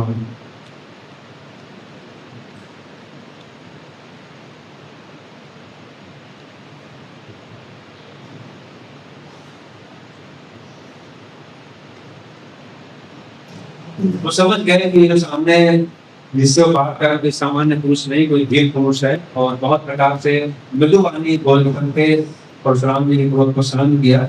और परशुराम जी ने कहा कि ठीक है, यदि आप अपना बल का ये दिखाना ही चाहते हैं तो हमारे पास एक और धनुष है, यदि इस धनुष को आप छाप लगा देंगे मैं समझूंगा कि आप वीर, सच में आप वीर हैं। उनके आज्ञा को मान करके श्री राम जी के हाथ में परशुराम जी ने अपने उस धनुष को घुमाया और धनुष पे भी भगवान श्री रामचंद्र जी ने पकड़ा चढ़ा दी। तब पश्चात परशुराम जी का मुंह दूर हुआ और परशुराम जी फिर वहां पर क्षत्रिय, जो अभी तक क्षत्रिय को क्षत्रिय विलीन करते जा रहे थे, फिर इससे समझ गए कि अब भगवान श्री राम जी का अवतार हो चुका है, आगे काम में संपन्न करेंगे। परशुराम जी वहां से निकल के चले गए। तत्पश्चात अभी हर जगह खुशी का माहौल हो गया और फिर जनक महाराज ने निमंत्रण भेजा अयोध्या विवाह का, क्योंकि अभी सगाई, क्योंकि विवाह नहीं हुआ है, विवाह नहीं सगाई निमंत्रण गया और दशरथ महाराज जी सुने इस खबर को, बहुत ही आनंदित हो, बहुत दिन हो गए राम लक्ष्मण को देखते हुए और एक साथ देखने का सौभाग्य और प्लस शादी का भी खुशखबरी मिल गया, तो एकदम आनंदित हो गए। पूरे अयोध्या में ये खबर सब फैल गई, सभी लोग तैयारी करने लगे कि चलना है बारात लेकर के। बारात तैयारी हुई और कौन उस बारात का वर्णन कर सकता है, घोड़े, हाथी, नगाड़े, ड्रम, तुरही और ऐसे नगाड़े बज रहे थे, बाजे भी बोलते कि आकाश में जब बिजली कड़कती है उस आवाज की तरह नगाड़े दुम बज रहे थे, इतना जल्दी आवाज में। और बहुत सारे हाथी, सैनिक, सारे दूरवासी सब लोग जा रहे हैं। अद्भुत बारात निकली है, लेकिन अद्भुत बारात में सबसे बड़ा अद्भुत बारात का एक और ये रीजन है क्योंकि ऐसी बारात है जिसमें बारातें भी बहुत हैं और सिस्टम से बारात जा रही है। ऋषि महर्षि जा रहे हैं, ऋषि महर्षि के पीछे के राजा महाराजा लोग, राजा जा रहे हैं, राजा के जो परिवार के लोग जा रहे हैं, उसके पीछे पूरा सारे अयोध्यावासी जा रहे हैं।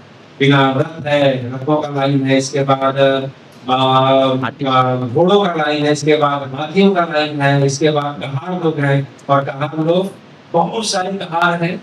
एक डोली उठाने के लिए 4-4 कहार हैं। उस डोली में क्या भरा है? वह डोली में हर डोली में अलग अलग जो शादी में रस्म अदा करने की जो चीजें होती हैं, आभूषण, वस्त्र, लेन-देन होता है ना, तो एक-एक कहार में 4-4 उठा रहे हैं, एक-एक डोली में एक-एक चीज भरा हुआ है। अलग-अलग चीज जो शुभ चीजें हैं जो शादी के दौरान यूज होती हैं। इस प्रकार हजारों की संख्या में डोली जा रही है, हाथी जा रही है, घोड़े जा रहे हैं, पैदल सैनिक है, घुड़सवार सैनिक है और राजा महाराजा लोग हैं, ऋषि मुनि लोग हैं। अद्भुत बारात निकली है और जो भी जिधर से गुजर रहे हैं, वहां से बारात कहाँ जा रही है? जनकपुर जा रही है। तो जब बारात निकलती है तो सबकी देर दृष्टि किसमें होती है? पहले दूल्हा का। लोग दूल्हा को देखना चाहते हैं, दूल्हा को है ही नहीं, दूल्हा का है।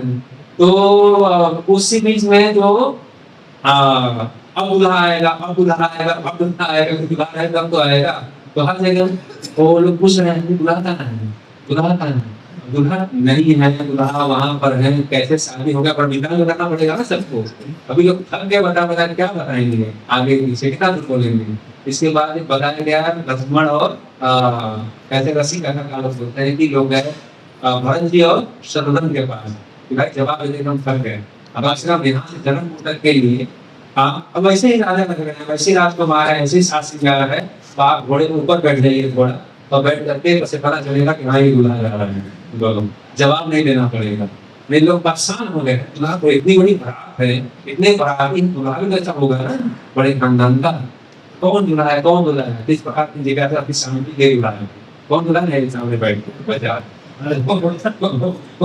दूल्हा बन करके आगे निकल के वहां पहुंचे। जनकपुर में सबका स्वागत किया गया। अद्भुत बारात है, बारात की बड़ी सुंदर व्याख्या की जाती है। 2 बारात है शास्त्रों में वर्णन जो किया जाता है पुराणों के अंदर, एक है राम जी का बारात और एक है शिव जी का बारात। इसका बहुत ही महिमा, क्योंकि भगवान कृष्ण का बारात तो भगवान नहीं बारात के राम जी का निकलता है, शादी की है तो शिव जी का बारात निकला है। और कृष्ण भगवान बहुत सारे गाँव के बहुत सारी शादी के कृष्ण बारात गया ही नहीं। जो भी हुआ मान लिया, उठा लिया ऑन द स्पॉट उठा लिया या कोई दे दिया, हम दे दिया, चलो किसी का मन आ गया हम शादी करने चलो तो कोई बारात निकाला ही नहीं। बिल्कुल भगवान श्री राम जी का मर्यादा है। तो जो जैसा परंपरा है विवाह बात पहुंच गई जनकपुर। जनकपुर पहुंचने के बाद सभी बरातियों का बड़ा ही सुंदर स्वागत हुआ है। बड़ा ही सुंदर महल है और जैसा जिसका क्राइटेरिया है, स्तर है, उस स्तर के अनुसार उनको उस प्रकार के महल दिए गए हैं। उस महल की शोभा क्या कर सकते हैं, समय रहना चाहिए वर्णन करने के लिए। वाल्मीकि रामायण में उस मंडप का वर्णन हुआ है जिस मंडप में सीताराम जी का वरमाला होने वाला है। और वो मंडप इतना सुंदर सजाया गया, इतना सुंदर सजाया गया है कि मानो पूरा बैकुंठ उतर गया है। तो क्या वर्णन कर सकता है जहाँ पर सीताराम जी का वरमाला वर्णन। उसके बाद वहां पर जो रूम जो बाकी लोग गए उनको रहने खाने के लिए स्थान दिया गया है। वो जो महल में रूम्स हैं वो रूम की कैटेगरी है। ठंडी में गर्मी, गर्मी ठंडा में इसी वाला रूम ऐसा होना दिया गया। जिनका जैसा स्तर उनको इस प्रकार का अलग अलग स्थान दिया गया, अपनी जगह पर बना रहे हैं। और जनकपुर पहुंचने के बाद इतने उतावले हो गए अयोध्यावासी और जनकपुरवासी मिलने के लिए, क्योंकि जब भी आप देखेंगे बारात जाती है तो बारात में सीनियर जूनियर और सब लोग घराती जब मिलते हैं तो दूसरे घर वाले मिलते भी है ना, लेकिन वो सिस्टम होता है। लेकिन इतने उतावले हो गए पहुंच करके पूरा सिस्टम प्लान और सब लोग वहाँ एक दूसरे को गले मिलने लगे। कोई वहाँ पर कोई रहा ही नहीं, कौन किससे शिष्टाचार कोई नहीं रहा। इतने लोग उत्साहित हैं आकर के वहाँ पर जनकपुर में। और सबसे बड़ा उत्साह था राम जी को देखने का, और सबसे बड़ा उत्साह ये था कि राम जी को सब लोग प्रेम करते थे। और राम जी का विवाह हो रहा है, उस विवाह में सब लोग इतने आनंद में थे कि बहुत सारे शिष्टाचार वहाँ पर छूट गए।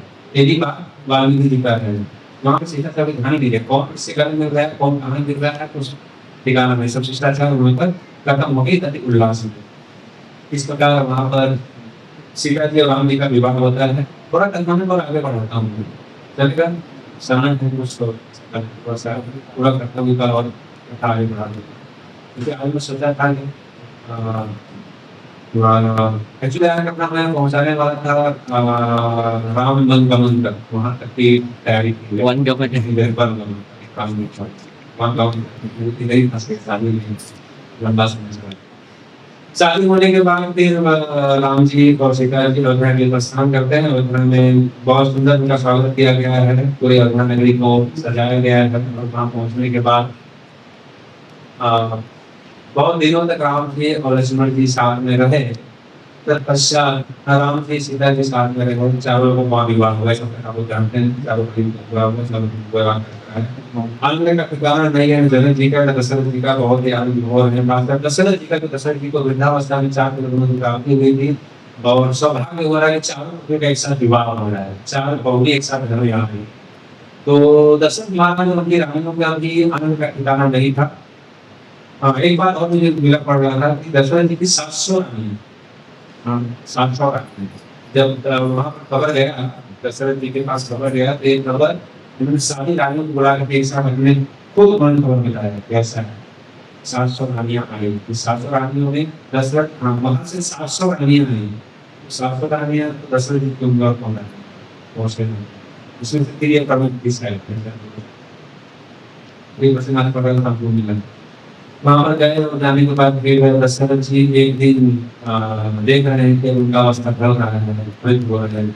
और श्री राम जी सर्व को संपन्न है, सारे गुणों से युक्त है और सारे दैवी गुण हैं।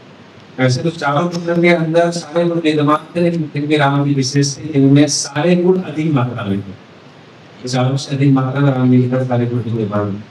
दशरथ जी ने देखा कि सर्व को संपन्न है और अभी अवस्था ढल रही है, और इसलिए जो पुत्र होता है पिता का एक स्वरूप होता है। जब पिता वृद्ध होता है तो पिता की जो जवानी है वो पुत्र के अंदर ही ट्रांसफर होती है। ऐसा भी आत्मा यहाँ पर कहा गया है,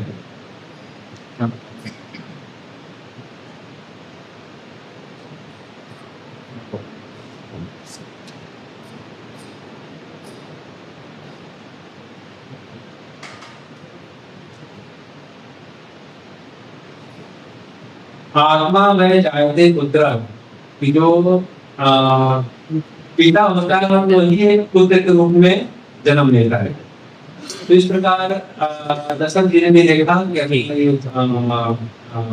राम जी हृष्ट हो गए हैं और इनके अंदर सारे गुण विद्यमान हो गए हैं। अब कभी ये राज की जिम्मेदारी संभाल सकते हैं, ये राजकुमार जो है सारे गुण संपन्न है। और इसलिए अपनी अवस्था को अवलोकन करके उन्होंने राम जी को बुलाया और बुलाने के बाद कहा कि अभी मैं सोच रहा हूँ कि आप अभी इस राज्य का कालपास बनाइए और मैं अभी जीवन की जो पूर्णता है उस लक्ष्य की तरफ आगे बढ़ूंगा। और इस प्रकार आप कल आपकी विशेष मैंने ये पता करवाया, वशिष्ठ जी से बात किया। इस संदर्भ में वशिष्ठ जी ने कहा कि बड़ा शुभ मुहूर्त है, कल ही शुभ मुहूर्त निकला है, कल का ही दिन बड़ा शुभ मुहूर्त है, इस शुभ काम को कल हो जाना चाहिए। और इसलिए आपका विशिष्ट पूजा करना होगा, कोई विशिष्ट विधान है इस पूजा के लिए, और इसके लिए आप तैयारी करिए जा करके। और जैसे जैसे वशिष्ठ जी और जो राज्य के मंत्री लोग बताएंगे आपको, उस प्रकार आपको विधि विधान का पालन करना पड़ेगा। जाइए और तैयारी करिए और आज के बाद कल आपका राज्याभिषेक होगा। राम जी बोले ठीक है, जैसे आपके आगे। और इसके बाद जब राजा रामचंद्र जी दशरथ जी की बात को सुनकर विद्युत गए, दोबारा बुला लीजिए दशरथ जी ने नाम वापस आए। बोले देखिए कुछ बाधा के लिए आए कल का कार्य संपन्न करने में, तो भी आप इसे मत रखिएगा, सारे कार्य को अच्छे से निभाइएगा और कल राज्याभिषेक किसी भी हाल में होना चाहिए। ये वाल्मीकि जी के रामायण के प्रसंग में श्लोक वाइज पूरा प्रसंग सीक्वेंस में। तो यहाँ पर दोबारा क्यों बुलाया? एक बार राजा राम जी को बोल दिए कि आप तैयारी करो, विशिष्ट पूजा पाठ होगा, आप कर्म किए जाएंगे, इसमें आप सदैव रहना, उसे जिम्मेदारी निभा लेना। तो दोबारा बुला कर क्यों बोल रहे हैं? क्योंकि एक्चुअली दशरथ जी के मन में संदेह था एक संदेह संदेह क्या था कि हो सकता है कि क्योंकि कई दिन से दशरथ जी बहुत बहुत अलग अलग बुरे प्रकार के स्वप्न देख रहे थे और उस स्वप्न का जो स्वप्न था उसका चर्चा उन्होंने ज्योतिष किया और ज्योतिषी ने कहा कि बहुत जल्दी ही कुछ अशुभ घटने वाला है। अशुभ घटने वाला है तो ज्योतिषी ने सोचा कि हो सकता है कि मेरी आयुष्य हो रही है और हो सकता है कि मेरा कहीं जल्दी पूरा हो जाएगा या और भी कुछ अशुभ घटना घट सकती है। तो ये बार बार ये जो वो ज्योतिषी के वचन में मेरे मन को परेशान कर रहे हैं। तो कल सबसे शुभ घड़ी आने वाली दशरथ जी के जीवन की और ये ग्राफ बाकी है और इसलिए विशेष रूप से राम को सावधान कर रहे हैं कि कुछ हो भी जाए यदि मैं मर भी जाऊँ तो ये कार्य निर्णय से करो कार्य कर लो। दशरथ जी का भाव और दशरथ जी के मन में एक और संदेह क्या संदेह था ये संदेह ये था हाँ और ये अभी यहाँ पर भरत जी भी नहीं है शत्रुघ्न भी नहीं है और उन लोगों को संदेश जाएगा जनक भी नहीं आ सकते हैं। ये वाली जनक महाराज को भी संदेश नहीं भेज सकते हैं भरत जी को भी संदेश नहीं भेज सकते हैं ये भी नहीं आ सकते जनक भी नहीं आ सकते जनक उनके ससुर है इतना बड़ा राजा तो इसी पर सबको आना चाहिए लेकिन किसी संदेश नहीं जाएगा क्यों क्योंकि समय बहुत कम है। यदि जनक को संदेश नहीं होगा तो चीज नहीं जाना फिर नहीं आने में लग जाएगा और एक कभी का शुभ मुहूर्त है जनकपुर में संदेश जाएगा बाद में फिर फंक्शन होगा राजा किसी को बोलना कैकेय प्रदेश में इनको खबर जा सकता है भरत और शत्रुघ्न को उसमें का संदेह कर रहे हैं और भरत दशरथ जी का आंतरिक विचार था कि ये जो भगवान राम जी का अभिषेक है राजा अभिषेक है ये भरत महाराज की अनुपस्थिति में देवी आंतरिक भाव ऐसा बना कोई दशरथ महाराज के अंदर इसके लिए थोड़ा पीछे चलना पड़ेगा क्यों क्योंकि जब दशरथ जी ने कैकेयी से विवाह किया कैसे किया पौराणिक दो कथाएं होंगी एक तो स्वर्गलोक में ही उनका मुलाकात हुआ कैकेयी से जब स्वर्गलोक में इंद्र का साथ देने के दशरथ जी गए युद्ध करने के लिए यहाँ दशरथ जी गए स्वर्ग में युद्ध करने के लिए आप टाइम और वहां पर युद्ध के दौरान जो उनके साथी बलि थी कैकेयी प्रदेश की जो राजकुमारी थी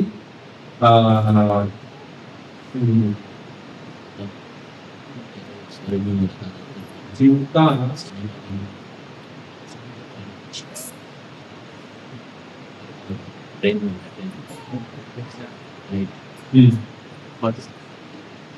स्वरूपा इनका नाम था स्वरूपा कैकेयी का ओरिजिनल नाम था स्वरूपा कैकेयी नाम पड़ा तो कैकेयी प्रदेश की राजा की लड़की से कैकेयी को कहा गया लेकिन उनका वास्तविक नाम था स्वरूपा जो बहुत सुंदर थी बहुत ही दक्ष थी कुशल थी नेतृत्व करने में युद्ध का। उस समय वहां पर दशरथ महाराज जी का साथी बनी थी और उनकी वजह से दशरथ महाराज ने बहुत ही कुशलतापूर्वक युद्ध किया था और लास्ट में पहचान गए कि ये कैकेयी है। एक पौराणिक कथा ये भी आती है दूसरा है कि दशरथ जी कैकेयी प्रदेश गए थे और वहां पर जब कैकेयी राज का आतिथ्य स्वीकार कर रहे थे उस समय उन्होंने देखा कि एक बहुत ही ओजस्वी घुड़सवार बड़ा ही दक्ष तरीके से घुड़सवारी करते हुए घोड़े को लेकर के बाहर प्रवेश किया। उसकी जो घोड़े चल रही थी चाल बड़ी अजीब थी और वो जो चाल थी दक्ष कुशल नेतृत्व करने वाला जो घुड़सवार होता है वैसा ही घोड़ा को चला सकता है इस सामान्य घुड़सवार ऐसा नहीं कर सकता है। तो दशरथ महाराज ने कैकेयी से पूछा कि ये कौन राजकुमार है कौन योद्धा है इतना निपुण है आपके राज्य में घुड़सवारी में बोले नहीं ये योद्धा नहीं है बोले योद्धा नहीं है बोले नहीं योद्धा नहीं है कौन वीर पुरुष है वीर पुरुष है और कौन है आपके राज्य में बोले कि वीर पुरुष नहीं है ये मेरी पुत्री है। बोले इसमें तो पुत्री का लग रहा था नहीं नहीं की तरह में तो स्वभाव ही वैसा है कि युद्ध कला बड़ी निपुण है तो इसलिए इसका साथ ऐसे करती है क्योंकि युद्ध लड़ने जाती है लेकिन ये मेरी पुत्री है। और इस प्रकार के उन्होंने इतना सुंदर वर्णन किया उसकी दक्षता को देख करके उसकी कुशलता को देख करके सौंदर्य को देख करके उसका नाम स्वरूपा थी जो बहुत ही सुंदर थी। ये सबसे छोटी पत्नी थी कैकेयी बड़ी पत्नी नाम था कौशल्या दूसरी का सुमित्रा तीसरा का नाम कैकेयी और उस समय तक दशरथ जी को पुत्र नहीं हुआ था और इसलिए दशरथ जी के अंदर भाव आया क्योंकि आसक्त हो गए और सोचे कि हमारे पास दो जो पत्नियां हैं सब सर्व संपन्न है लेकिन ये जो है ये दक्ष है क्योंकि दशरथ जी बहुत ही प्रतापी राजा थे बड़े शक्तिशाली राजा थे। दशरथ में जिनका 10 दिशाओं में एक साथ रक्षण था इतने शक्तिशाली थे स्वर्गलोक के युद्ध करने जाते थे। तो हमारी एक सूर्य पत्नी जो होगी तो क्या इसका सवाल हम तो पूर्ण संपूर्ण पत्नी हमारे पास है, एक स्टूडेंट पत्नी रहेगी तो भी अच्छा है। और दूसरी बात है कि उनको अभी कोई पुत्र नहीं हुआ है, हो सकता है इस पत्नी के साथ से विवाह कर कोई दुर्घटना हो जाए, ऐसा सोच कर उन्होंने कैकेय प्रदेश कैकेय राज से कैकेयी नाम उससे मांगा विवाह करने के लिए, उससे मांगा प्रपोज किया। और उस समय कैकेय राज ने ये शर्त रखा था कि आपकी तीन दो पत्नी और हैं, मैं दूंगा लेकिन एक ही शर्त मैं दूंगा कि यदि इसका जो पुत्र होगा वो राजा होगा। तो सोचे बिल्डर को चले जैसे मैं उनको तो होने वाला है नहीं, होगा तो ठीक है मैं बना दूंगा, उन्होंने वचन दे दिया। तो वचन दे करके बोले ठीक है, और इसी तरह की विवाद किए कि इनका जो पुत्र होगा उसको मैं राजा बनूंगा। और तत्पश्चात जब आए और यहाँ पर वो किसी को पुत्र नहीं हो रहा था, और ऋषि की कृपा से, ऋषि सिंह की कृपा से सबको पुत्र हो गए, तीनों रानियों को पुत्र हो गए, कौशल्या को राम, सुमित्रा को लक्ष्मण, और कैकेयी को भरत और शत्रुघ्न। और क्योंकि आधा प्रेम को दिया क्योंकि ज्यादा अनुरक्त कैकेयी से, ज्यादा अनुरक्त कैकेयी से दशरथ जी दे दिया। और इसके बाद चारों पुत्र जब हो गए तो कभी कभी दशरथ जी बड़े खिल रहा करते हैं स्वभाव, और सबसे ज्यादा जो अनुरक्ति थी उनका कैकेयी की प्रति। तो कैकेयी ने दशरथ से प्रश्न पूछा कि आप क्यों ऐसा स्वभाव आपका थोड़ा सा ऐसा विचित्र लगता है, क्यों रहता है? तब उन्होंने अपने मन का पद बताया, मन का बताया कि देखो ठीक है लेकिन अभी मैं थोड़ा धर्म ही नहीं फंस गया हूँ। क्या धर्म है? और धर्म है एक तरफ रघुकुल की रीति, और रघुकुल की रीति ये है कि बड़ा पुत्र ही राजा बनना चाहिए, बड़ा पुत्र ही राजा बनना चाहिए। उसमें राम बड़े पुत्र हैं, और एक है रघुकुल का वचन, जो मैंने वचन दिया है आपके पिताजी कि आपका जो पुत्र है वो राजा बनेगा। तो यदि वचन निभाता हूँ तो कुल की मर्यादा भंग होती है, कुल की मर्यादा निभाता हूँ तो वचन भंग होता है। दोनों स्थिति मेरे लिए बड़ा विषम परिस्थिति, मैं क्या करूँ मेरे नहीं मिल पाता हूँ। तो जब ऐसा मेरे पास सुना तो इसका समाधान मेरे पास, इसका समाधान मेरे पास है। तो राम के इंटरव्यू राम को बुलाया और राम को बोल दिया कौन कैकेयी, राम हमारा पुत्र है, राम हमारा पुत्र है, मैं राम अपना पुत्र मान। अभी आपका संकट समाधान हो गया, आप सीधा मैं अपना पुत्र मान रही हूँ। और इसलिए भले ही राम जी कौशल्या का पुत्र थे, लेकिन वात्सल्य मातृत्व प्रेम पूरा पूरा कैकेयी ने राम जी को दिया। तो जो संबंध कैकेयी और राम का इतना प्रगाढ़ प्रेम था उतना कौशल्या राम ने, राम ने अपना पूरा वात्सल्य पूरा समय कैकेयी को दिया करते, और कैकेयी उतना ही प्रेम, भरत से ज्यादा कहीं प्रेम राम जी के प्रति कैकेयी है, उतना पुत्र मान के दशरथ जी को चिंता से मुक्त किया। और उसी समय दशरथ जी का और प्रेम और भाव कैकेयी को प्रकट हो गया, तो उन्होंने एक चिंता से मुक्त किया, विष्णु के आभारी होने के लिए कैकेयी। और दो वचन दिया ही था, जब वचन दिया था स्वर्ग जब काम आएगा तो मैं आपको दो वचन देख रखता हूँ। स्वर्ग में जब मेरे का काम संपन्न किया था कुछ व्यक्ति कैकेयी के ऊपर, तो वहां पर भी कुछ नाम है। लेकिन यहाँ पर प्रसंग है या ऐसे लिंग जोड़ा जाए तो होता है कि यहाँ पे शादी कर लिए और शादी करने के बाद फिर करने के लिए, लेकिन वहां पर यदि करते हैं तो सर्व हो जाएगा, क्योंकि कैकेयी को सर्वप्रथम पहचाना था उन्होंने, मुलाकात उनका वहीं पे हुआ था, इसलिए थोड़ा कथाने में कर्म है के अनुसार हुआ था, ऐसा इस प्रकार कैकेयी का जो प्रेम था वात्सल्य प्रेम था राम जी के प्रति ज्यादा, और राम जी के प्रति ज्यादा था। लेकिन कैसे कैकेयी के विचार बदल गए, कैसे राम जी के प्रति कलमस आ गया, क्या उनका ऐसा उनका प्रेम सूख गया, प्रेम इतना भरा हुआ था राम के प्रति, अपना बेटा मानती थी, अपना ही पुत्र मानती थी,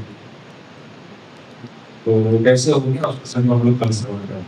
हरि कृष्ण भगवान की जय, बहुत निर्माण वो वेट लाओ